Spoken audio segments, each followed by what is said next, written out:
गाजी केओल के करीब गोठ नौरेज चांडियों में अफसोसनाक वाकया पेश आया, जहां तज़ियत के लिए आने वाला 10 साला मासूम बच्चा जिंदगी की बाजी हार गया। तफसीलात के मुताबिक गुज़िश्ता रोज़ नारी रज़िया चांडियों ने पिस्तौल का फायर करके खुदकुशी कर ली थी। इस वाकये पर तज़ियत के लिए मिहाल के रामपुर महल्ले से मुतासिरा ख़ानदान के रिश्तेदार पहुंचे। उन्हीं में मरहूमा की रिश्तेदार और मां के हमरा आने वाला 10 साला नन्हा साहिल वलद मुहर्रम चांडियो भी शामिल था।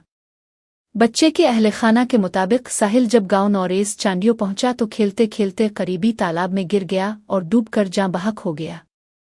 इसे फौरी तौर पर तहसील अस्पताल मिहाल मुंतकिल किया गया, जहां डॉक्टरों ने इसकी मौत की तस्दीक कर दी।